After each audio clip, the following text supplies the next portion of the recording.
இங்க ஒருத்தன் ஒரு பிசினஸ் மேன 100வது மாடியில இருந்து கீழே தள்ளிடுறான். பார்த்தா அவரோட ஆன்மா அவர் புதுசா வாங்கின ஒரு கேட்டோட உடம்புக்குள்ள போயிருது. சோ அவர் ஃபேமிலிக்கு புரிய வைக்கிறதுக்காக ஒரு பேனா வச்சு எழுதுறதுக்கு ட்ரை பண்றாரு. ஆனா அவர் எவ்வளவு ட்ரை பண்ணாலும் கடைசியா அது கிறுக்கி வச்ச மாதிரி தான் இருக்கு. அதுக்கப்புறமா வேற மாதிரி ட்ரை பண்ணலான்னு அவர் ஐடி கார்டை எடுத்துட்டு போய் அவர் ஒய்ஃப் முன்னாடி போடுறாரு. பார்த்தா அது விளையாட கூப்பிடுதுன்னு அவர் ஒய்ஃப் அந்த ஐடி கார்டை எடுத்து வச்சுட்டு டோரை லாக் பண்ணிடுறாங்க.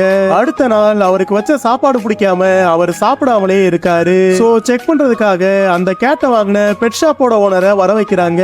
அதுக்கப்புறம் தான் அந்த பெட் ஷாப்போட ஓனர் ஒரு சாதாரண ஆள் இல்லைன்னு தெரியுது. அவர் இந்த பிசினஸ் மேன கிட்ட நீ மறுபடியும் பழைய மாதிரி மாறனா நீ பண்ண தப்ப எல்லாம் ஒரு கேட்டாவே இருந்து சரி பண்ணணும்னு சொல்றாரு. சோ அப்பதுல இருந்து அந்த பிசினஸ் மேன் சொல் பேச்சு கேட்கிற ஒரு நல்ல கேட்டா இருக்காரு. அப்போ ஒரு நாள் போன்ல அவர் ஒய்ஃப் பேசுறத கேட்டு சந்தேகமா இருக்குன்னு அவளுக்கே தெரியாம அவர் கார் உள்ள ஏறிறாரு. அங்க போய் பார்த்தா ஒருத்தன் அவர் ஒய்ஃபோட க்ளோஸா பேசுறதுக்கு முயற்சி பண்ற மாதிரி இருக்கு. அதை பார்த்து கடுப்பானவர் அவனை கடிக்கிறதுக்கு ட்ரை பண்றாரு. ஆனா கொஞ்ச நேரம் கழிச்சுதான் அவன் ஒரு ரியல் எஸ்டேட் ஏஜென்ட்னு தெரியுது. உடனே அவரு தேவையில்லாம சந்தேகப்பட்டன்னு நினைக்கிறாரு.